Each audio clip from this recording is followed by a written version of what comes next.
வணக்கம். மற்றொரு ஞாபகம் வருதே நிகழ்ச்சியோடு உங்கள் அனைவரையும் சந்திப்பதில் மகிழ்ச்சி அடைகின்றோம். ஒவ்வொரு வாரமும் நாங்கள் ஞாபகம் வருதே நிகழ்ச்சியில் ஒவ்வொரு முக்கியமான படைப்பாளிகளை உங்களுக்கு அறிமுகப்படுத்தி வருகிறோம்.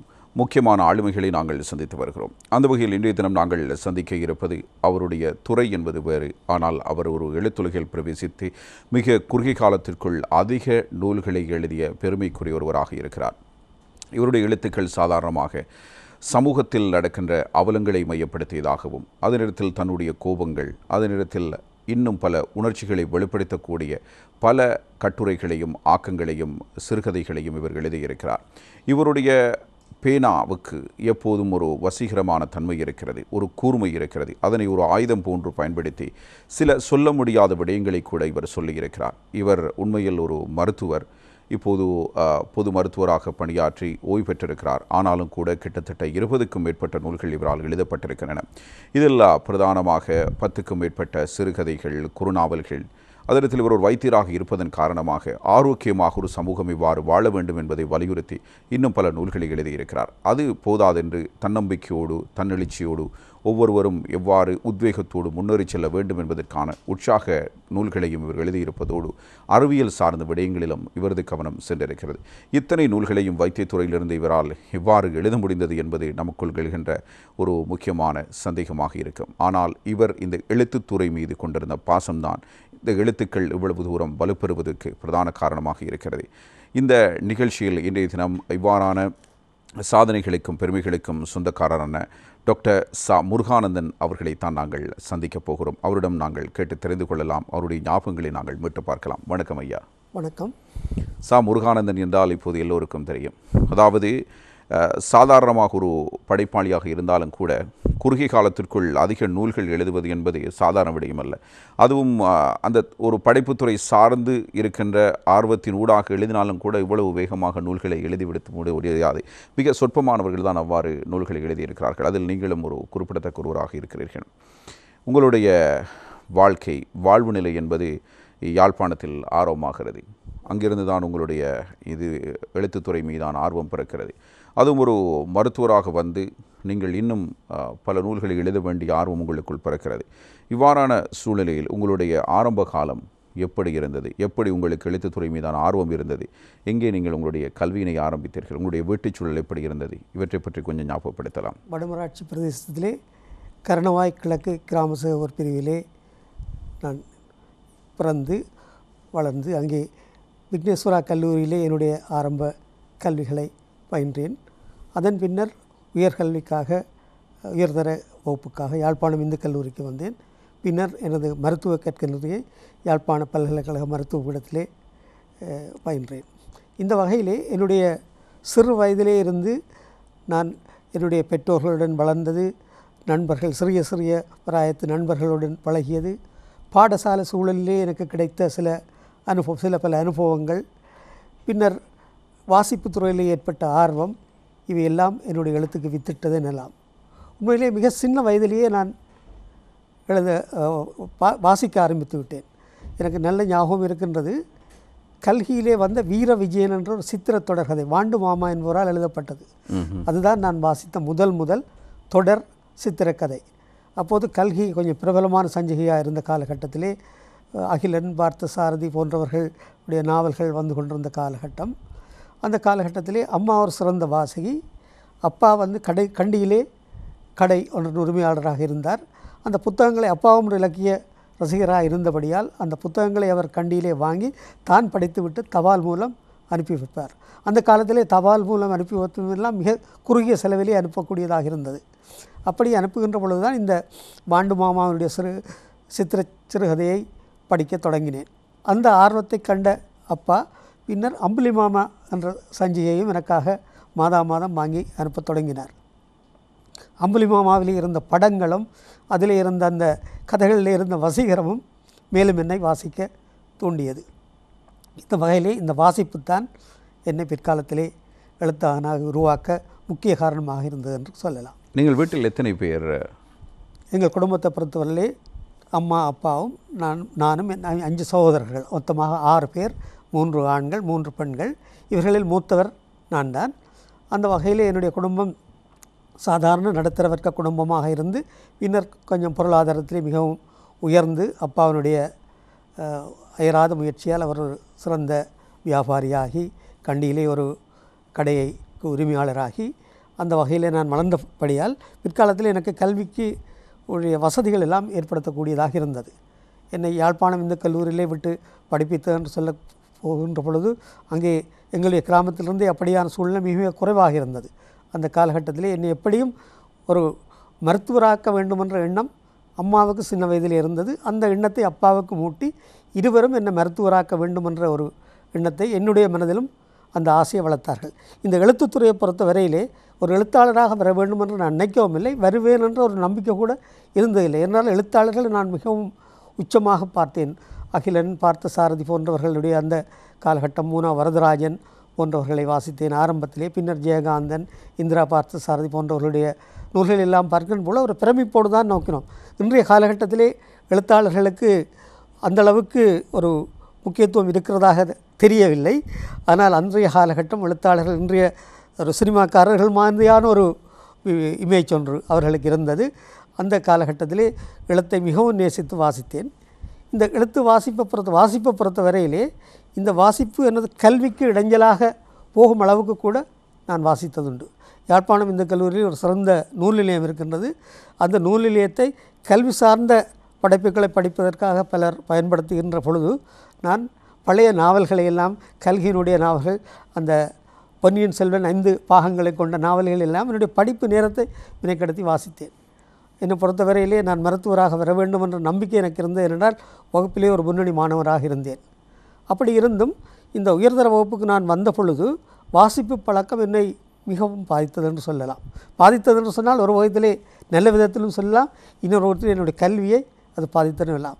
எல்லோருடைய உங்களுடைய மருத்துவத்துறை கல்வியினுடைய பொறுப்பவர்கள் அது பாதிப்பை ஏற்படுத்தி அதாவது என்னுடைய எல்லோருடைய நம்பிக்கையும் தகர்த்து என்னுடைய முதலாவது தடவையிலே நான் தலைகுப்புற விழுந்தேன்.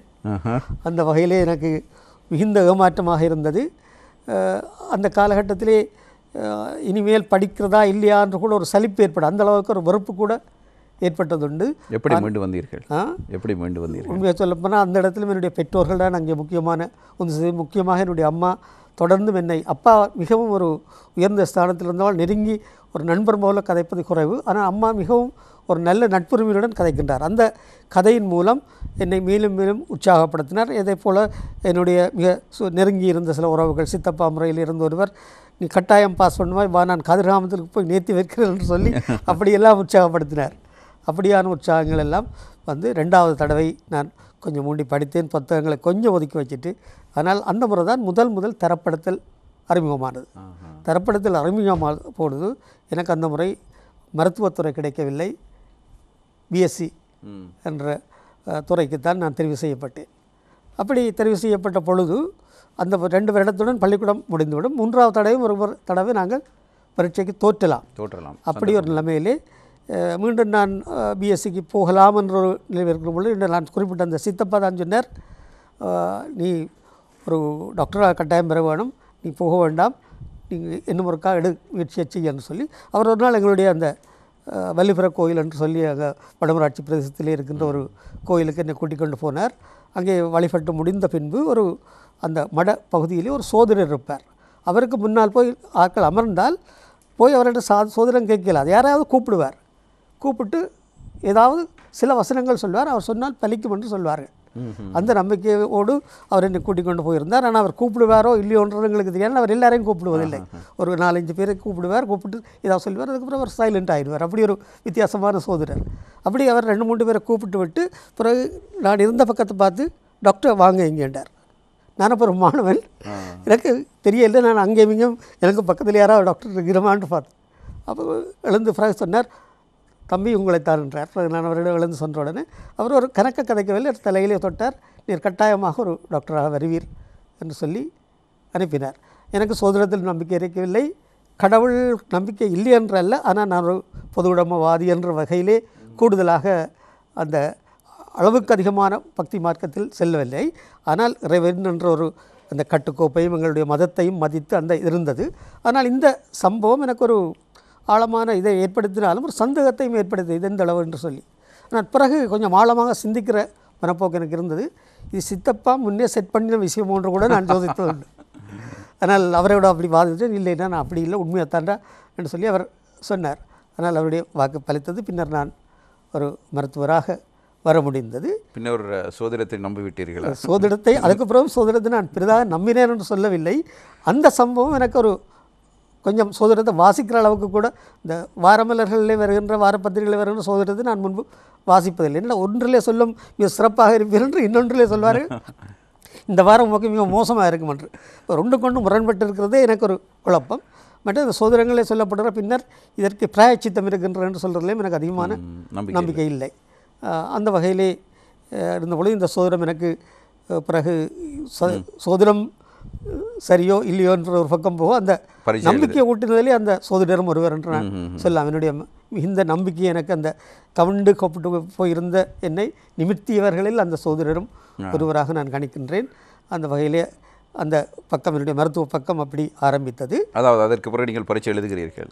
எழுதி பிறகு நான் மருத்துவராக இப்போ யாழ்ப்பாண பல்கலைக்கழகம் சென்று நான் பிறகு மருத்துவத்துறைக்கு வந்துட்டேன். அங்கே சென்று மருத்துவ நூல்களை படித்தீர்களா இல்லை இலக்கிய படைப்புகளை அங்கே படிப்பதில் ஆர்வம் செலுத்தினீர்களா? கொஞ்சம் வேலை அதிகம் என்ற பொழுதிலே இலக்கிய பக்கங்கள் கொஞ்சம் இருந்தாலும் ஆனால் அந்த காலகட்டம் நான் எழுத்திலே கொஞ்சம் ஆர்வம் தொடங்கிவிட்டேன்.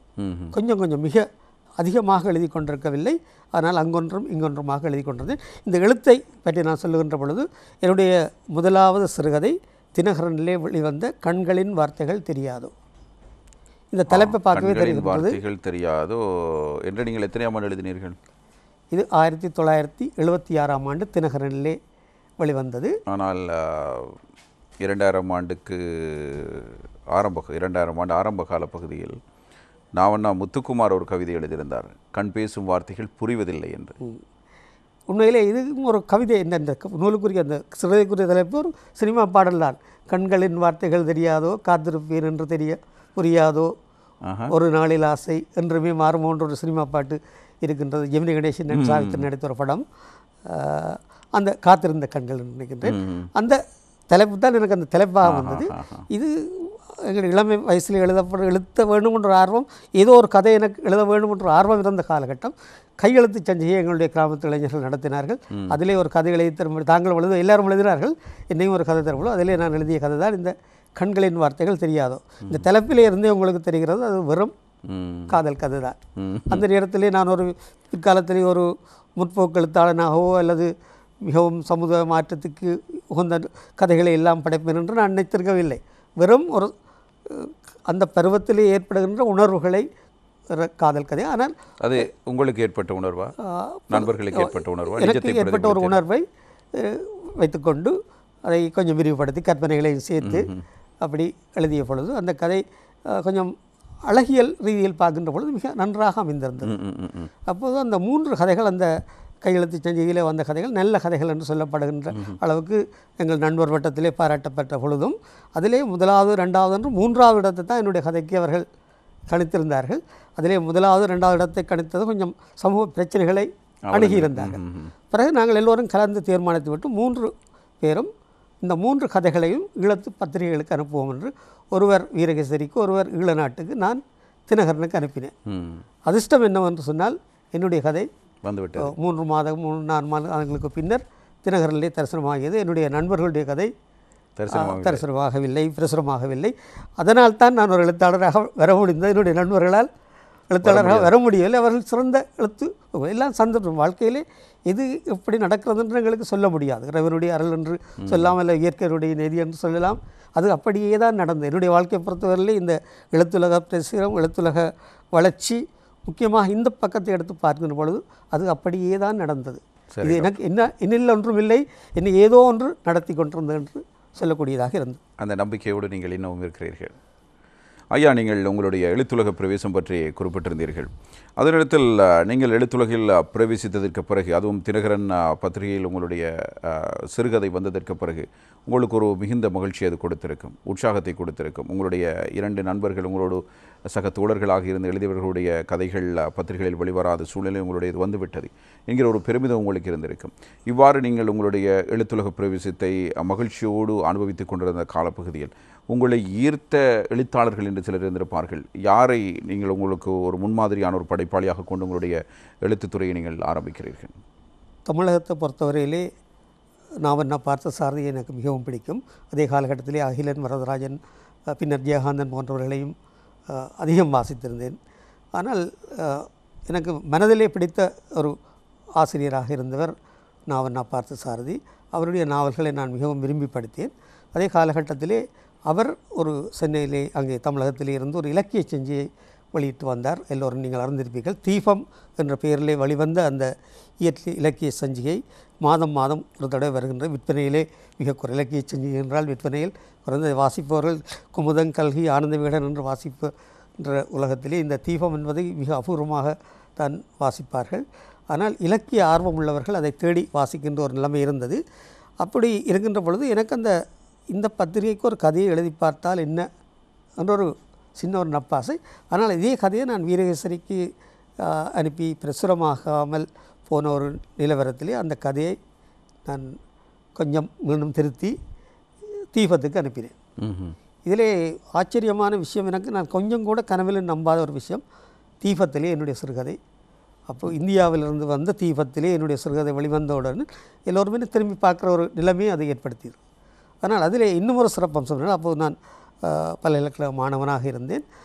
இன்னும் ஒரு சிறப்பம்சம் என்னவென்றால், இந்தியாவிலே ஒவ்வொரு மாதமும் எல்லா பத்திரிகைகளிலும் வருகின்ற கதைகளை எல்லாம் பார்த்து அதிலிருந்து ஒரு சிறுகதையை அந்த மாதத்தின் சிறந்த சிறுகதையாக தெரிவு செய்வார்கள். இங்கே இலங்கையில் கூட தகவம் என்ற அமைப்பு இருக்கின்றது. 3 மாதத்துக்கு ஒரு முறை இலங்கையிலே வருகின்ற சிறுகதைகளை எல்லாம் பரிசீலித்து அதிலே 3 கதைகளை 1வது 2வது 3வது என்று பரிசுக்கு தேர்ந்தெடுத்து, இன்றைக்கும் அவர்கள் அந்த இடையிலே சில காலம் அந்த போர்க்காலத்திலே இல்லாமல் போனாலும் இன்றும் அவர்கள் அந்த பணியை, ராசையா மாஸ்டர் தொடக்கி வைத்த அந்த பணியை இன்று அவருடைய மகள் அதை தொடர்ந்து வசந்தி தியாபரன் அவர் தொடர்ந்து செய்து வருகின்றார்.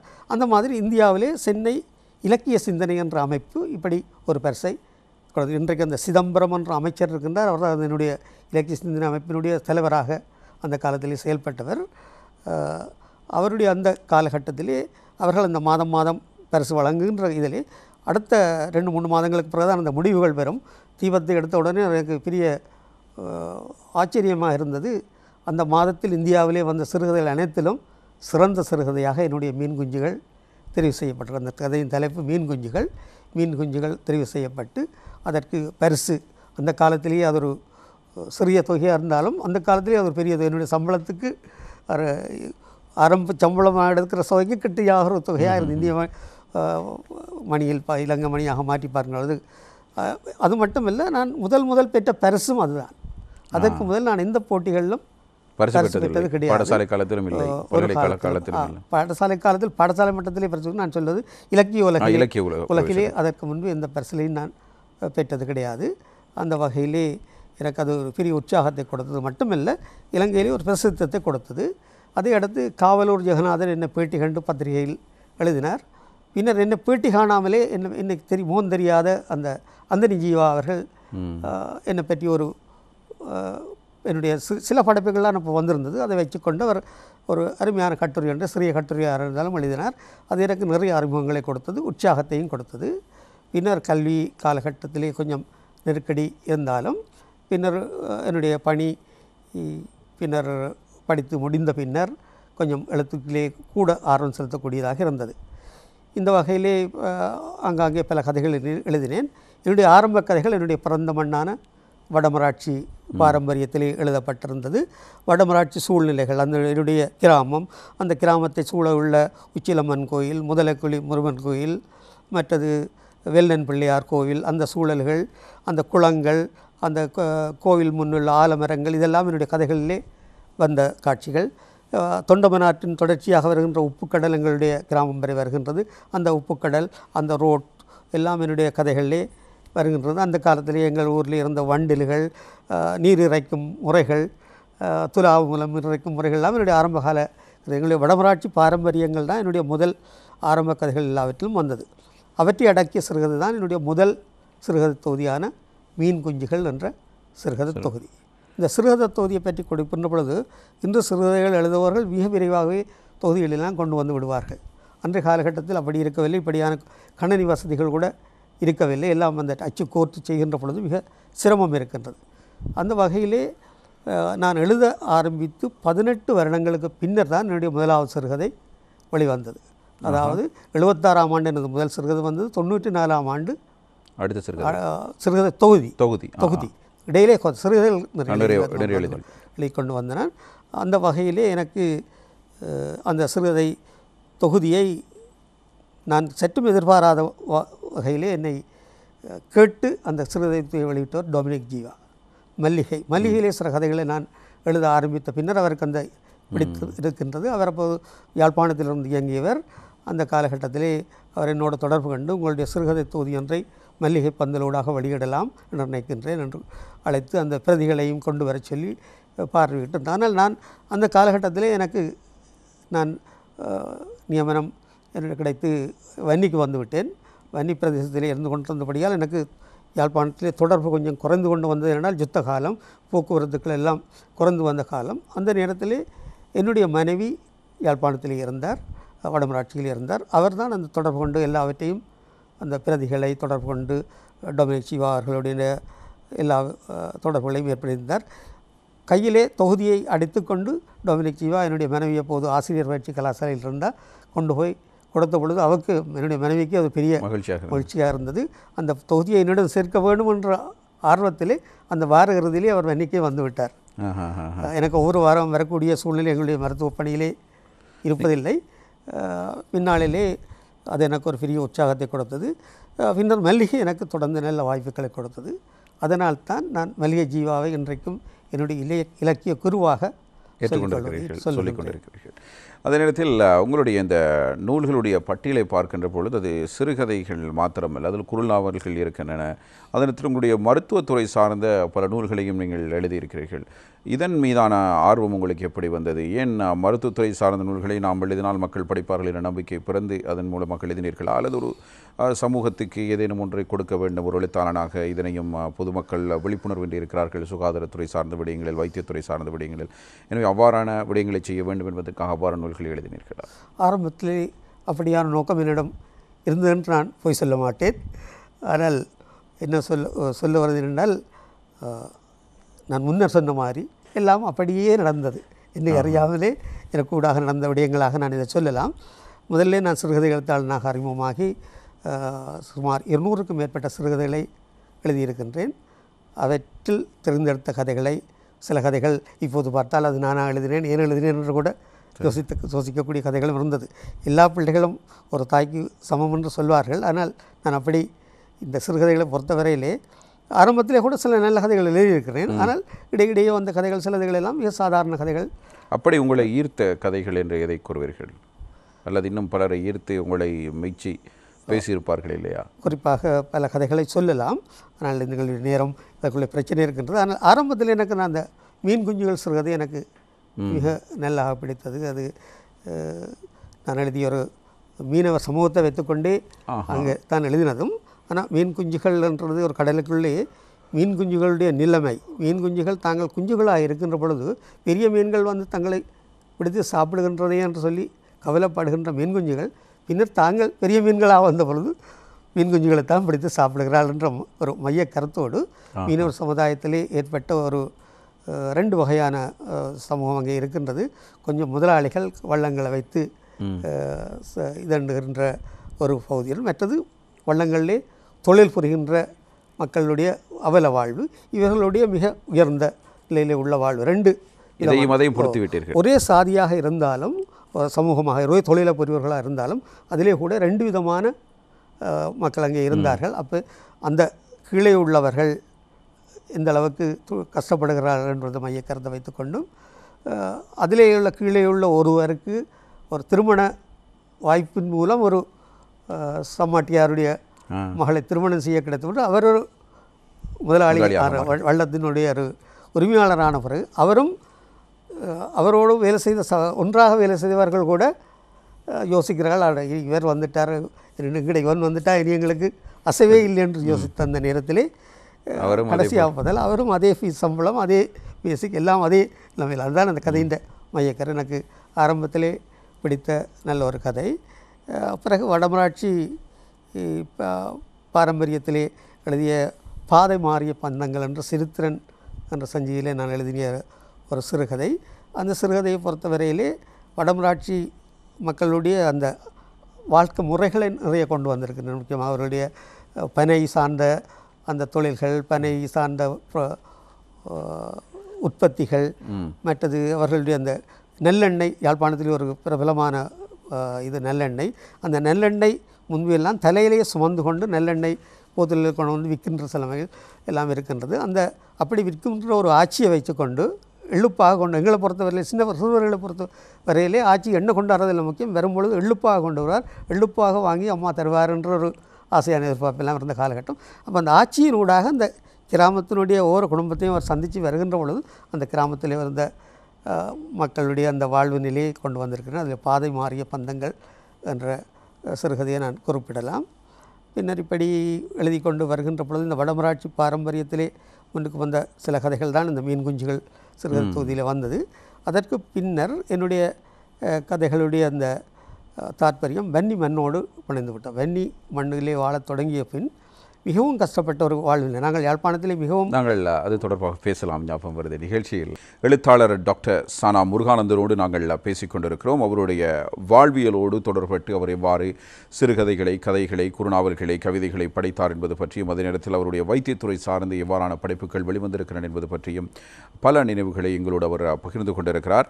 ஐயா, நீங்கள் குறிப்பிட்டிருந்தீர்கள் வன்னிமண் சார்ந்த நிலப்பரப்போடு அந்த வாழ்வியலை தொடர்படுத்தி சில விடயங்களை பதிவு செய்ய வேண்டும் என்ற எண்ணம் உங்களுக்கு வந்ததாகவும், அதனூடாக உங்களுடைய எழுத்துத்துறையில் நீங்கள் ஒரு முக்கியமான ஒரு மைல்கல்லாக உங்களுக்கு ஒரு சாகித்ய மண்டல விருது பெறுகின்ற அளவுக்கான ஒரு சிறுகதை உங்களால் எழுத முடிகிறது. இந்த அனுபவம் எப்படி உங்களுக்கு கிடைத்தது? அதுவும் இறுதிக்கட்ட போர் பற்றி எல்லோரும் நாங்கள் அறிந்திருக்கிறோம். ஆனால் அந்த மக்களுடைய அந்த அவலம், அந்த துன்பவியல் தொடர்பாக உங்களுடைய இந்த சிறுகதையை கொண்டு வருகின்ற ஒவ்வொரு விடயங்களும் மிகவும் உணர்ச்சி பூர்வமானதாக இருக்கிறது. அதே நேரத்தில் ஒரு சமூக அக்கறையும் அது வெளிப்படுத்துவதாக இருக்கிறது. இவற்றை தாங்கி வந்த அந்த சிறுகதை தான் தரைமீன்கள் சிறுகதை தொகுதி. இதனை எப்படி எழுதும் வாய்ப்பு உங்களுக்கு கிடைத்தது ஐயா? இந்த அனுபவம் எப்படி? ஒரு மருத்துவராக அந்த பின்தங்கிய கிராமத்துக்கு சென்ற பொழுது அந்த மக்களுடைய வாழ்வு நிலை என்னை மிகவும் என்னுடைய மனதை பாதித்தது. நாங்கள் வசதியான பகுதியில் இருந்து வந்த நாங்கள் இப்படியான ஒரு சிக்கலான கஷ்டத்தினுடைய வாழ்கின்றார்கள் என்று நான் யோசிக்கவே இல்லை. கிளிநொச்சி என்றது நாங்கள் கிளிநொச்சி நகரத்தான் யோசிப்போம். கிளிநொச்சியிலே இருந்து 50 கிலோமீட்டருக்கு அப்பால் உள்ள முழங்காவில் கிராமம் இருக்கின்றது. 30 கிலோமீட்டருக்கு அப்பால் உள்ள வெண்ணேரிக்குளம் கிராமம் இருக்கின்றது. அக்கராயன்குளம் கிராமம் 20 கிலோமீட்டர் தொலைவிலே இருக்கின்றது. இப்படி பல கிராமங்கள் எல்லாம் அந்த உரிய முன்னேற்றத்தை காணாத மிகவும் பின்தங்கிய கிராமங்கள். பஸ் போக்குவரத்து மிக குறைவு, மின்சார வசதிகள் அந்த நாளில் இருந்த காலத்திலேயே இல்லை. அப்புறம் போருக்கு பின் எல்லா இடங்களும் பிரச்சனை வந்தது வேறு. அப்படி எல்லாவற்றையும் பார்க்கின்ற பொழுது அந்த மக்களுடைய ஒரு எளிமையான வாழ்க்கையும் கடுமையான உழைப்பும் என்னை மிகவும் இதென்று முதல்ல அந்த வைத்திய துறைக்கு வைத்தியராக போன பொழுது அந்த கிராமத்திலே நின்று பணியாற்றாமல் விட்டு திரும்பலாமோ என்று கொண்டு யோசித்தது. என்றால் அவ்வளோ ஒரு பின்தங்கிய பிரதேசமாக இருந்தது. அந்த வகையிலே இந்த தரமீன்கள் கதையிலே நான் எழுதிய கதைகளிலே எத்தனை ஆண்டுகள் நீங்கள் அங்கே பணிபுரிந்தீர்கள்? அது ஒரு சாதனை. அதை பற்றி நான் மருத்துவ இதழை சொல்லுகின்றேன். என்னுடைய மருத்துவத்துறையிலே 25 வருடங்கள் வன்னியிலே இருந்தேன். நான் உண்மையாக 4 வருடங்களில் மாற்றம் எடுத்துக்கொண்டு இங்கே வருவதென்று சென்றேன். அதற்கிடையிலே போர் ஆரம்பித்தது. போருக்குள் வாழ்ந்த ஒரு சூழ்நிலையிலும் நான் விட்டுட்டு வர முடியாத ஒரு சூழ்நிலை. அங்கே மருத்துவர்கள் யாருமே வருவதில்லை. அதற்கு பின்னர் புதிதாக மருத்துவர்கள் வருவதில்லை. இருந்த மருத்துவர்களும் ஒருவராக கலந்து சென்றார்கள். அந்த வகையிலே அந்த மக்கள் பெரும் சிரமத்தை அனுபவித்த ஒரு காலம். அதுக்குள்ளே போரும் வந்து வாட்டிய பொழுது மிக சிக்கலாக இருந்தது. அதிலும் யாழ்ப்பாணத்திலிருந்து ஒரு பெரிய இடப்பெயர்வு 5 லட்சம் பேர் வன்னிக்கு வந்த பொழுது அது மிக மிக சிக்கலான ஒரு காலகட்டமாக இருந்தது. புதிதாக குடியேறி அந்த காலகட்டத்திலே கொடிய மலேரியாவால் உயிரிழப்புகள் நடந்தது. பாம்பு கடிகள் நிறைய வந்தன. அதை விட யானை தாக்கங்கள் ஆரம்பத்தில் இருந்த பின்னரெல்லாம் அந்த குண்டு சத்தத்தோடு யானைகள் ஓடி ஒதுங்கி விட்டன. இப்படி பல இடர்மிக்க ஒரு பிரதேசங்களில் போக்குவரத்து வசதிகள் குறைவு, ஆம்புலன்ஸ் வசதிகள் குறைவு, இப்படியான சூழ்நிலையிலே கஷ்டமான பிரசவங்கள் இவற்றையெல்லாம் எதிர்கொண்டு இந்த மக்கள் படுகின்ற அவலத்தின் மத்தியிலே அந்த பிரதேசத்தை விட்டு நான் போக வேண்டும் என்று மாற்றம் கேட்ட பொழுது திணைக்களத்திலேயே அவர்கள் கேட்டுக்கொண்டார்கள், இன்னும் கொஞ்சம் காலம் இருங்கோ, வேறு வைத்தியர்கள் வரும் வரைக்கும் என்ற ஒரு பின்னர் இந்த காலகட்டத்திலே இவர்களுடைய காலகட்டத்திலே அந்த ஆட்சி நாங்கள் அரச மருத்துவர்கள் ஆட்சி அரசிடம் இருந்தபோதும் கூட அது போராளிகளின் கட்டுப்பாட்டு பகுதி என்ற ஒரு மாறிய காலகட்டத்திலும் கூட போராளிகளும் அதையே வற்புறுத்தினார்கள். நீங்கள் போக வேண்டாம், இருக்கும் மருத்துவர்கள் எல்லாரும் இங்கேயே இருந்து பணியாற்றுங்கள், ஏனென்றால் உங்களுடைய மக்கள், இது வேறு யாரும் இல்லை, நீங்கள் எல்லோரும் விட்டு போனால் என்ன செய்வதென்ற ஒரு சூழ்நிலையிலே அப்படி இருந்தும் கூட சில மருத்துவர்கள் விட்டுட்டு போனார்கள். ஆனால் கடைசி வரைக்கும் 25 வருடங்கள் அந்த மண்ணிலே நிலைத்து நின்று வேலை செய்து ஓய்வு பெற்றேன். அந்த காலகட்டம் ஒரு பொன்னான காலகட்டம். எத்தனையாம் ஆண்டுலேருந்து எத்தனையாம் ஆண்டு காலப்பகுதி வரை?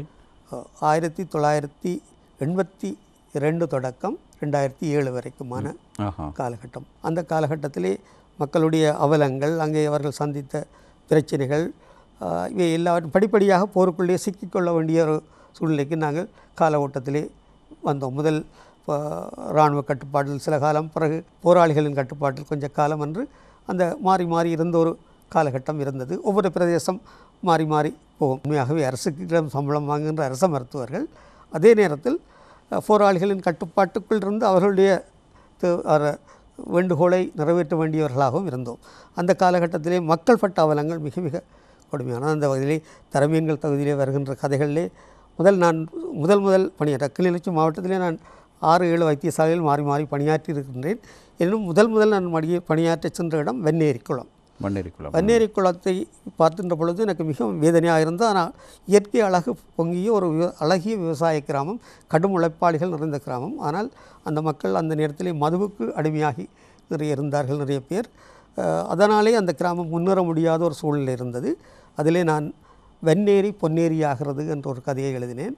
அந்த மக்களுடைய மது பழக்கம் மாறினால் வெண்ணேரி மிகவும் ஒரு சிறந்த இடமாக மாறும் என்ற மைய கருத்தை வைத்துக்கொண்டு சில கதாபாத்திரங்களோட அந்த விவசாய கதாபாத்திரங்கள், அந்த கதை வன்னேரி பொன்னேரி ஆகின்றது.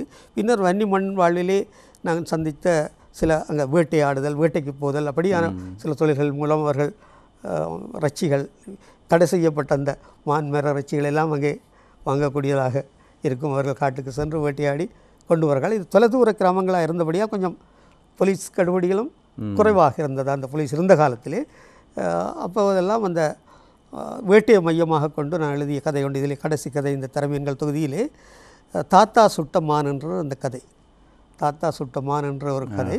அவர் வேட்டைக்கு போன ஒருவர் அவருடைய வாழ்க்கையை வைத்துக்கொண்டு வேட்டையையும் அந்த கிராமிய வாழ்க்கையிலே மக்களுடைய அந்த சில பழக்க வழக்கங்கள் இவற்றையெல்லாம் வைத்துக்கொண்டு பலராலும் பாராட்டப்பட்டது. இந்த தொகுதியிலே உண்மையாக எனக்கு அந்த தரமீன்கள் தொகுதியிலே தரமீன்கள் என்ற கதை கடல்ல இருந்து மீனை வெளியில் எடுத்து போட்டுட்டால் மீன் துடிச்சு சாகும். அப்படி நிலையில் மக்கள் யுத்த காலத்தில் இருந்தார்கள் என்பதை தான் மையமாக கொண்டு எழுதினேன். ஆனால் அந்த சிறு தொகுதியிலே யுத்தத்தை பற்றி எதுவுமே பேசாத ஒரு கதை இந்த தாத்தா சுட்டமான்.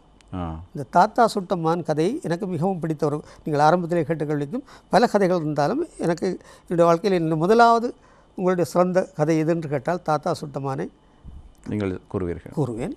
அந்த வகையிலே அது அந்த கதையை இதிலே இடம்பெற்றிருக்கின்றது. இதற்கு சாகித்ய மண்டல விருதும் கிடைத்தது. இதற்கு பெரிய ஆச்சரியம் என்னவென்றால் அந்த காலத்திலே நான் போருக்குள் இருந்து எழுதிய கதைக்கு சாகித்ய மண்டல விருது கிடைத்தது. எனக்கு ஆச்சரியமாக இருந்தது. அப்போது சந்திரிகா பண்டாரநாயக்கா குமாரநதுங்க அவர்கள் ஜனாதிபதியாக இருந்தார்கள். அந்த காலகட்டத்திலே இந்த விருதை வந்து பண்டாரநாயக்க சர்வதேச ஞாபகார்த்த மண்டபத்திலே பெற்றுக்கொண்டேன். அதே நேரத்தில் ஐயா உங்களுடைய இன்னும் நிறைய நூல்கள் இருக்கின்றன, நீங்கள் ஞாபகப்படுத்த வேண்டிய நூல்கள். அவர்கள் துணிந்து விட்டார்கள், இது எதனை மையப்படுத்தி? அவர்கள் துணிந்து விட்டார்கள் என்ற சிறுகதை நான் முன்னே சொன்னேன். வடமராட்சி பாரம்பரியம், அடுத்த வன்னி பாரம்பரியம். இடையிலே நான் கம்பளையிலே வேலை செய்த ஒரு 5 வருடங்கள். அந்த காலகட்டத்திலே கிடைத்த இந்த ஒரு அனுபவங்கள், மலையக மக்களோடு சில கருத்தரங்குகளிலே சென்று கலந்து கொண்டேன். அப்போது கிறிஸ்தவ தொழிலாளர் ஒத்துழைப்பு என்ற ஒரு அமைப்பு எஸ்டேட் வழியே, அதாவது பெருந்தோட்ட துறைகள் வழியே சென்று சுகாதார விழிப்புணர்வுகளையும் சுகாதாரத்துறையில் சில உதவிகளையும் செய்து வந்தார்கள். அவர்கள் என்னோட தொடர்பு கொண்டு தம்முடைய அந்த மருத்துவ முகாம்களுக்கு என்னை அழைத்து சென்றார். அந்த காலகட்டத்தில் எனக்கு நிறைய அவர்களோடு பழகும் வாய்ப்பு கிடைத்தது. அந்த வகையிலே எனக்கு அவர்கள் துணிந்து விட்டார்கள் என்று மலையக மக்களும் துணிந்து எழ வேண்டும் என்ற ஒரு ஆர்வத்தை நாங்கள் அங்கே வைத்துக் கொண்டிருக்கின்றோம். இன்னும் ஒரு நூல் இருக்கிறது, அந்த நூலை நாங்கள் பார்க்கணும். இது நெருப்பாறு. நெருப்பாறு என்ற நூல் உண்மையாக போர்க்காலத்து ஒரு குறுநாவல். இதிலே 3 குறுநாவல்கள் அடங்கி இருக்கின்றன. அதிலே ஒரு குறுநாவல் தான் நெருப்பாறு. நெருப்பார் என்று சொல்கிறது போரிலே உளவியல் ரீதியில் பாதிக்கப்பட்ட ஒரு ஒரு பெண்ணை வைத்துக்கொண்டு அந்த நாவலை எழுதி கொண்டிருக்கிறேன். அதில் கொஞ்சம் சொல்கிறாரு மிகவும் நிதானமாக எழுத வேண்டிய ஒரு நாவலாக இருந்தது. அந்த யாரையும் குறை சொன்னாலும் சிக்கல் குறை சொல் அந்த மாதிரியான மிகவும் ஆழமாக கவனமாக எழுதப்பட்ட ஒரு நாவல், நல்ல வரவேற்பை பெற்ற ஒரு நாவலும். அடுத்த நூலை நாங்கள் பார்க்கலாம். இது பார்த்துட்டோம் நாங்கள் தரமீன்கள். இதுதான் சாகித்ய மண்டல பரிசு பெற்ற உன்னருமை அறியாமல் போனேனே அம்மா. அம்மா என்கின்ற உறவு யாருக்கும் எந்த ஒருவருக்கும் மறக்க முடியாத ஒரு உறவு தான். அம்மா மீது கொண்ட பாசம் இந்த தலைப்பு எனக்கு கொடுத்திருந்தாலும் இதே பல கதைகள் வன்னி போர்க்களம் தான் இந்த முக்கியமாக இதிலே பிள்ளை தாயை இழந்த பிள்ளைகள் அப்படி பல விதமான கதைகளை எல்லாம் அதிலே உள்ளடக்கி இருக்கின்றேன். போர் நிலையிலே வந்த பிரச்சனைகள், பிரசவ சம்பந்தமாக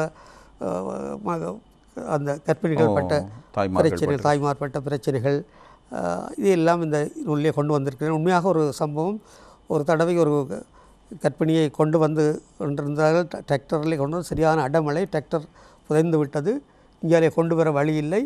அப்படி இருக்கின்ற நேரத்திலே தொடர்பு கொண்டார்கள் என்னோடு. எப்படியும் அவரை தூக்கி ஏதாவது ஒரு வழியில் கொண்டாருங்க என்றார். ஆனால் அங்கே ஒன்றும் செய்ய முடியாமல் இருக்கின்றது, கட்டாயம் வந்து அந்த உயிரை காப்பாற்றுங்கள் டாக்டர்னு சொன்னார்கள். நான் சென்றேன். அதிர்ஷ்டம், நான் செல்வதற்கு முதல் அந்த குழந்தை பிறந்து விட்டது. ஆனால் அவர்கள் மிகவும் வெள்ளத்துக்கு அந்த சொல்லி டிராக்டரிலே படுத்தியபடி அந்த ஆனால் அந்த கொடி விழவில்லை. கொடி விழாவிட்டால் அது ஒரு பெரிய பிரச்சனை, அது மரணத்தை கொண்டு வரக்கூடிய ஒரு இரத்தப்பெருக்கை ஏற்படுத்தி, அப்போ என்ன செய்வதுன்னு எனக்கும் தெரியவில்லை. அது பொதுவாக ஒரு ஆப்ரேஷன் தியேட்டர் உள்ள இடத்துல வச்சு தான் நாங்கள் செய்யணும். திடீரென்று ஏற்பட்டால் சில இனதுகள் எல்லாம் ஏற்ற வேண்டிய ஒரு அவசியம் ஏற்படும். ஏதோ கடவுளை பிரார்த்தித்தபடியே நான் போய் அந்த கொடியை எப்படி இருக்கின்றது என்று பார்க்கின்ற பொழுது அதிர்ஷ்டவசமாக அந்த கொடி அங்கே விடுபட்டு விட்டது அங்கே. ஆனால் வெளியில் வராமல் தான் இருந்தது. அதனால் மெதுவாக அதை எடுத்து வெளியே எடுக்கக்கூடிய ஒரு நிலை, இப்படி பல இதுகள் இருந்தது. இன்னும் மனதை வருத்தக்கூடிய ஒரு சம்பவம் வந்து, ஒரு நாள் இரவு ஒரு கர்ப்பிணி தாய் வந்து வேதனையில் துடிக்கிறார். ஆம்புலன்ஸ் இரவிலே பயணம் செய்ய முடியாது, இராணுவ கட்டுப்பாடு இருக்கின்றது, அங்கால் பெரிய வைத்தியசாலைக்கு அனுப்ப வேண்டும், முடியாது. ஒரு மாதிரி விடிய அனுப்பினேன். ஆனால் எனக்கு பின்னர் கிடைத்த செய்தி, மறுநாள் அந்த பிரசவத்தின் போது குழந்தை மட்டுமல்ல தாயும் இறந்து விட்டார். எப்படி வேதனையான சம்பவங்கள். ஆனால் இன்னொரு பக்கத்தால் பார்க்கின்ற பொழுது கடைசியாக நான் வேலை செய்த முழங்காவில் வைத்தியசாலையிலே கிட்டத்தட்ட 3-4 பிரசவங்கள் ஒரு நாளைக்கு இருக்கும். அப்படி பார்க்கின்ற பொழுது அங்கே வைத்திய நிபுணர்கள் வரும் இல்லை. எங்களுடைய மட்டத்திலும் வைத்தியர்கள் சரியான பற்றாக்குறை. அப்படி இருந்த காலகட்டத்தில் மாதம் 100 பிரசவங்கள் நடந்த பொழுதும் கடவுள் சித்தமாக எந்த தாயும் அதற்கு பின்னர் இறக்கவில்லை. குழந்தைகள் 1-2 வந்திருந்தாலும் கூட அதுவும் ஒரு கொடை. எப்படி நடந்தது என்று நான் யோசித்தால், நான் ஒரு சாதாரண மருத்துவன், அங்கே ஊழியர்கள் பற்றாக்குறை, உத்தியோகத்தர் பற்றாக்குறை எல்லாம் இருந்தது.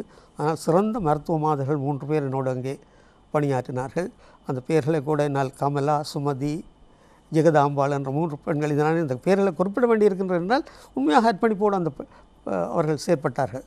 அதே போல் அந்த வெளிக்களத்திலே யோகேஸ்வரி என்று சொல்லுகின்ற யோகேஸ்வரி பசுபதி பிள்ளை என்று சொல்லுகின்ற இன்றைய ஒரு மாகாண சபை உறுப்பினருடைய மனைவி அவர்.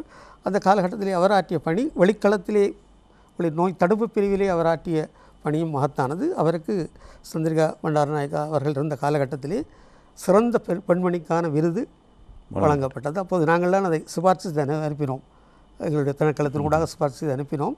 அவர்கள் அதை இங்கே இருந்து அதை வழங்கினார்கள். மகளிர் தின இதன் பொழுது அந்த விருது வழங்கப்பட்டது. அதே நேரத்தில் இன்னும் சில வைத்திய நூல்கள் இருக்கின்றன, அவற்றையும் நாங்கள் பார்த்துவிட்டு போகலாம். இதிலே குருநாவலோடு நான் இன்னும் ஒரு சின்ன விஷயம், இந்த கவிதை நூல், ஒரே ஒரு கவிதை நூல் இதில் இருந்தது. 2 கவிதை நூல்களை எழுதியிருக்கின்றேன். நீ நடந்த பாதையிலே என்ற கவிதை நூல் ஒன்றை வெளியிட்டிருக்கிறேன். கவிதை உண்மையாக எனக்குரிய துறை இல்லை, சிறுகதான் என்னுடைய துறை. இருந்தாலும் கவிதையிலே ஏற்பட்ட ஆர்வம், போட்டி ஒன்றில் அனுப்பினேன். முதல் பரிசு எனக்கு கிடைத்தது கவிதையிலே. எல்லாம் வந்து நான் சொன்னது போல் எல்லாம் அப்படியே நடந்தது என்று தான் சொல்லலாம். உண்மையிலே நான் கவிதையை பற்றி அறையோ கவிதையை பற்றிய ஒரு ஜாப்புகளோ எதுவுமே எனக்கு தெரியாது. புது கவிதை பாணியிலே தான் என்னுடைய கவிதைகள் அமைந்தன. கவிதை நல்ல நடைகள் சில கவிதைகளிலே வந்தன. சில கதைகள் சாதாரண இன்று பலரும் எழுதுகின்ற கவிதை. ஒரு கவிதை ஈர்ப்பு மிக்கதாக இருக்குது உங்களுடைய கவிதைகளில். நீங்கள் பொது உடைமைக்காரர், என் இனிய கம்யூனிசமே, வெடிக்கும் புரட்சி உனக்கு கூடவா பயங்கரவாதமாய் தெரிகிறது? தமிழீழ வானத்தில் தவழ்ந்து வரும் உன் சீனக் கழுகுகளும் ரஷ்ய பருந்துகளும் தாலாட்டும் எம் பச்சை குழந்தைகளையும் இரையாக்குகின்றனவே. நீங்கள் உண்மையில் ஒரு வைத்தியராக இருந்து கொண்டு இந்த உணர்வுகளை நீங்கள் பிரதிபலித்து இவைகளை கவிதைகளாக கொண்டு வந்தது என்பதே ஒரு மிக பெரும் விடயம். ஏனெனில் சாதாரணமாக கவிஞர்கள் கவிதைகளுக்குள் சென்றால் கற்பனைகளுக்குள் அதிகளவில் சென்று விடுவார்கள். நீங்கள் நிஜத்தை, யதார்த்தத்தை உங்களுடைய நூல்களில் நீங்கள் கொண்டு வந்திருப்பது எழுத்தாளர்களுக்கு ஒரு பெருமை என்று நான் நினைக்கிறேன். இந்த விடயங்களோடு சேர்த்து இன்னும் நாங்கள் சில விடயங்களை பார்க்க வேண்டியிருக்கிறது. சமூக அக்கறை கொண்ட ஒரு எழுத்தாளரோடு நாங்கள் பேசிக்கொண்டிருக்கிறோம். சமூக அவலங்களை தன்னுடைய பேனாவை பிடித்து அவர் எழுதிய சிறுகதைகளும் நாவல்களும் குறுநாவல்களும் உண்மையில் மிகுந்த உணர்ச்சி பெருக்குகளை வெளிப்படுத்தக்கூடியவைகளாக அமைந்திருக்கின்றன. இவற்றை எழுதிய பெருமைக்குரியவர் டாக்டர் சானா முருகானந்தன் அவர்கள். அவர் எழுதிய சமூக அவலங்கள் பற்றிய சிறுகதைகள், அதே நேரத்தில் ஏனைய ஆக்கங்கள் ஒரு பக்கம் இருந்தாலும் அவர் ஒரு வைத்தியர் என்பதன் காரணமாக பல வைத்திய நூல்களையும் அவர் எழுதியிருக்கிறார். அந்த வகையில் சில நூல்களை தான் நாங்கள் இப்போது அவரிடம் கேட்டு பார்க்க போகிறோம். இந்த நூல்கள் எப்படி எழுதப்பட்டன என்பது தொடர்பில். டாக்டர், உங்களுடைய நூல்களில் ஒன்று உங்கள் குழந்தைகள் நலமாக வாழ. ஆமாம், குழந்தைகள் நலமாக வாழ என்று நான் பொதுவாக இந்த மருத்துவக் கட்டுரைகளிலே ஈடுபாடு வந்ததற்கு முக்கிய காரணம் பத்திரிகைகளிலே மருத்துவ விழிப்புணர்வு கட்டுரைகளை எழுத ஆரம்பித்த பின்பு நான் தற்செயலாக ஒரு தினகர குரல் ஆசிரியர் பாரதி அவர்களை சந்தித்த பொழுது அவரிடம் அந்த கதைகள் அனுப்பி கொண்டிருந்து பிரசுரமான காலகட்டத்திலே அவரை ஒரு நாள் கேட்டார், நீங்கள் மருத்துவம் சம்பந்தமான இதுகளையும் எழுதலாமே, எங்களுக்கும் பிரயோசனமாக இருக்கும், நாங்களும் மருத்துவ இதழில் பற்றி போடக்கூடியதாக இருக்கும் என்று அவர் தந்த உற்சாகத்திலே தினக்குரலிலே எழுதத் தொடங்கினேன். பின்னர் வீரகேசரி, சுடரொளி, அத்தோடு சடகோபன் அவர்களும் ஒரு தற்செயலாக ஒரு நிகழ்ச்சியை சந்தித்த பொழுது அப்போ நான் எழுத ஆரம்பித்து விட்டேன். அப்பொழுது சொன்னார், சுகவாழ்வு என்ற ஒரு சஞ்சிகை நாங்கள் வீரகேசரி நிறுவனத்தால் ஆரம்பிக்கின்றோம், அதிலே உங்களால் கட்டுரை வழங்க முடியுமா என்று கேட்டார். அந்த வகையிலே நாங்கள் சொல்லுகின்ற அந்த அவர் கேட்டுக்கொண்டதற்காமே நான் கட்டுரையை எழுதி அனுப்பினேன். அவர் அன்றிலிருந்து இன்று வரை அந்த கட்டுரைகளை மாதம் விசேடத்துவ மருத்துவ ஆலோசனை என்ற பேரிலே மாறி. டாக்டர், அதே நேரத்தில் நீங்கள் எழுதிய நூல்களில் மற்றொரு முக்கியமான நாள் தான் அம்மாவாக போகும் நீங்கள் அறிந்திருக்க வேண்டியவை என்று தாய்மார்களை பற்றி அந்த நூல் இப்போது நாங்கள் பார்த்து கொண்டிருக்கின்ற நூல் அம்மாவாக போகும் நீங்கள் அறிந்திருக்க வேண்டிய. இது பிரசவம் சம்பந்தமான என்னுடைய வாழ்க்கையிலே நான் சந்தித்த அனுபவங்கள், அந்த சிக்கல்களை எல்லாவற்றையும் வைத்துக்கொண்டு நான் பல கட்டுரைகளை அங்கங்கே எழுதியிருக்கின்றேன். குறிப்பாக தினக்குரல், வீரகேசரி பத்திரிகையிலே கூடுதலான கட்டுரைகளை எழுதியிருந்தேன். இந்த கட்டுரைகளை அந்த கர்ப்பிணிகள் சம்பந்தமான 1-2 பகுதியாக அதை நான் எடுத்துக்கொண்டேன். ஒன்று அவர்களுடைய கர்ப்ப உறுப்புகள் சம்பந்தமான நோய்கள், அடுத்தது பிரசவ சம்பந்தமான நோய்களை மையப்படுத்தி சில விழிப்புணர்வுகளை ஏற்படுத்த முடியும் என்ற ஒரு நம்பிக்கையோடு எழுதினேன். ஆரம்பத்திலே நான் எழுதும் பொழுது விழிப்புணர்வை பற்றி சிந்திக்கவில்லை. பின்னர் எனக்கு அந்த மனப்போக்கு இயல்பாகவே வந்துவிட்டது, விழிப்புணர்வை ஏற்படுத்த வேண்டும் என்று. அதில் தான் தலையாய நோய்களும் தவிர்க்கும் முறைகளும், அதே நேரத்தில் HIV எய்ட்ஸ் இல்லாத உலகம் என்றொரு நூலை நீங்கள் எழுதியிருக்கிறீர்கள். இதில் உள்ள விஷய அம்சம் என்ன? இதனை எப்படி அந்த ஆரம்ப காலத்திலே எய்ட்ஸ் வந்த பொழுது எய்ட்ஸை பற்றி ஒரு மிக பயங்கரமான ஒரு தோற்றப்பாடு இருந்தது. கோடிக்கணக்கில் ஆப்பிரிக்காவில் மக்கள் இளைஞர்கள் செத்த ஒரு காலகட்டத்திலே எய்ட்ஸை பற்றிய தகவல்கள் இங்கே பொதுவாக இல்லை. முதலாக எய்ட்ஸை பற்றி ஒரு கை நூலை என்னுடைய நண்பர் டாக்டர் MK முருகானந்தன் எழுதியிருந்தார். அது ஒரு சிறிய கை நூலாக இருந்தது. ஆனால் விரிவான நூலாக எதுவும் இல்லை என்ற ஒரு இதை கவனித்த நான் HIV எய்ட்ஸ் இல்லாத உலகம் என்ற இந்த நூலை விரிவான ஒரு எய்ட்ஸ் நோயாக சம்பந்தமாக எழுதினேன். இந்த நூலுக்குத்தான் வடக்கு கிழக்கு மாகாண இலக்கிய விருது, மருத்துவ நூலுக்கான இலக்கிய விருது, அறிவியல் நூலுக்கான இலக்கிய விருது கிடைத்தது. அதே நேரத்தில் டாக்டர், உங்களுடைய இந்த ஞாபகமூட்டலில், நினைவூட்டலில் பல புகைப்படங்களும் இருக்கின்றன. உங்களுடைய நினைவலைகளை மீட்டி பார்ப்பதற்காக அந்த புகைப்படங்களை நாங்கள் இப்போது ஒவ்வொன்றாக பார்க்கலாம். இந்த விருது கிடைத்த கலாபூஷணம் விருது கிடைத்த காலகட்டம் அமைச்சராக இருந்த அஸ்வர் அவர்களுடைய கையாலே அந்த விருதை பெற்றுக்கொண்டேன். ஞானம் நடத்திய சிறுகதை போட்டியிலே கிட்டத்தட்ட நான் இதுவரையிலே 10க்கும் மேற்பட்ட பரிசுகள் பெற்றிருக்கின்றேன். பொதுவாக நான் இப்பொழுதெல்லாம் சிறுகதை போட்டியில் கலந்து கொண்டால் நீங்கள் இளைஞர்களுக்கு வழிவிட்டு விட்டு நீங்கள் ஒதுங்கலாமே என்று சொல்லுவர்களும் உண்டு. நான் மற்ற மாதிரி நான் பார்க்கிறேன். என்னோடு போட்டி போட்டு இளைஞர்கள் என்னை விட முன்னுக்கு வருகின்ற பொழுது எனக்கும் அது மகிழ்ச்சியை தருகின்றது. எனக்கு வயதாகி எனக்கு 2வது பரிசு கிடைக்கின்ற பொழுது 1வது பரிசு ஒரு புதிய எழுத்தாளருக்கு கிடைக்கின்றது. சிலர் சொல்வார்கள் அது உங்களுக்கு குறைவாக நீங்கள் நினைக்கவில்லை. நான் அதை மகிழ்ச்சியாகத்தான் பார்க்கின்றேன். உண்மையாக அந்த மாதிரி அரசு இலக்கிய விருதுகள், அரசு இலக்கிய விருது நீங்கள் ஏற்கனவே நாங்கள் குறிப்பிட்ட அந்த தரமீன்கள் நூலுக்காக சிறுகதைக்காக கிடைத்த விருது இது கலாபூஷணம் விருது 2014ஆம் ஆண்டு. இந்த புகைப்படம் இது என்னுடைய நான் ஒரு எழுத்தாளன் என்ற ஒரு நிலையிலே ஒரு படம் எடுக்க வேண்டும் என்பதற்காக நான் எடுத்த ஒரு படம், ஆரம்ப காலத்திலே எடுத்த ஒரு படம். இது என்னுடைய சின்ன பிராயம், ஒரு பள்ளிப்பிராயம் இருந்த அந்த காலத்து தோற்றம், அந்த காலத்து காய்ச்சட்டைகள் மிக உயரமாக நாங்கள் காய்ச்சட்டை போடுவோம் அந்த தோற்றத்தோடு. இதனுடைய நண்பர்களோடு, பாடசாலை காலகட்ட நண்பர்களோடு எடுத்த படம். இது பல்கலைக்கழகத்திலே என்னுடைய நண்பர்களோடு ஒரு விழாவின் போது ஒரு குறிப்பிட்ட சில நண்பர்களோடு எடுக்கப்பட்ட படம். இது என்னுடைய குடும்ப படம். என்னுடைய மனைவி சந்திரகாந்தா முருகானந்தன், அவரும் ஒரு எழுத்தாளராக அமைந்தது எனக்கு ஒரு அதிர்ஷ்டம் என்று சொல்லலாம். இத்தனை புத்தகங்களை நான் எழுதியதற்கு அதுவும் அவருடைய ஊக்கம் ஒரு முக்கியமான காரணம். இல்லாவிட்டால் இந்த புத்தகங்களையோ அல்ல இவ்வளவு படைப்புகளையோ கூட நான் ஏற்படுத்துகிறேன். ஏன்னால் என்னுடைய வீட்டு பொறுப்புகள் முழுவதையும் அவர் எடுத்துக்கொள்வார். நான் தொழில் சார்ந்த முடிந்தால் அந்த உழைக்கும் பணத்தை அவரிடம் கொடுப்பேன். வீடு சம்பந்தப்பட்ட சகல விஷயங்களையும் அவர் தான் கவனித்துக்கொண்டதால் எழுத்துத்துறை மீது கவனம் செலுத்த முடிந்து. அந்த 2 பிள்ளைகள் தான் எனக்கு. அந்த 2 பிள்ளைகள் 2 பெண் பிள்ளைகள். அவர்கள் இன்று எல்லோரும் படித்து, ஒருவர் பொறியியலாளராக ஆஸ்திரேலியாவில் இருக்கின்றார், மற்றவர் சட்டத்திறனியாகவும் அதே நேரத்தில் கணக்காளராகவும் இருக்கின்றார். அவர் MBA பட்டதாரியும் கூட.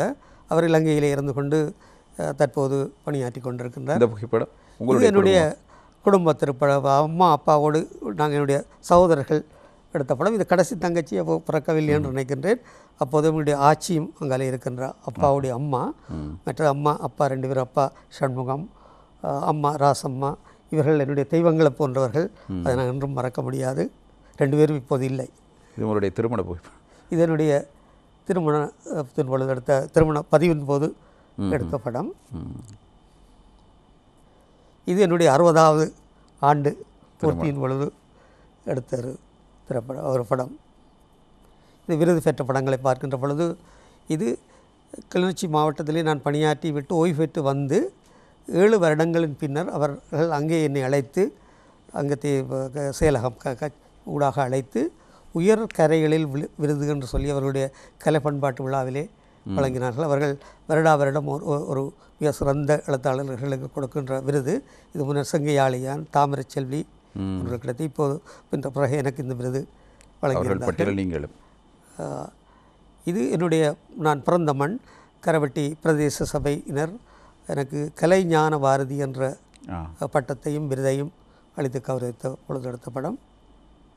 இதனுடைய நூல் வெளியீடு பொழுது ரவி தமிழ்வாணனுடைய மணிமேகலை பிரசுரத்தின் நூல் வெளியீடு பொழுது எடுத்த படம். இதனுடைய பல நூல்கள் மணிமேகலை பிரசுரமாக வெளிவந்திருக்கின்றன.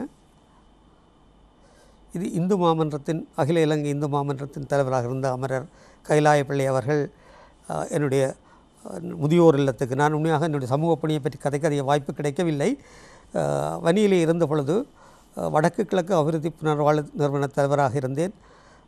யோகர் சுவாமிகள் திருவிடை நிலைய செயலராக இருந்து கொண்டு அங்கே முதியோர் இல்லம் இல்லாத ஒரு காலகட்டத்திலே முதியோர் இல்லம் ஒன்றை தோற்றுவித்தோம். அந்த காலகட்டத்திலே போர்க்காலகட்டத்திலே முதியவர்கள் கைவிடப்பட்ட முதியவர்களுக்கு தங்க இடமில்லை.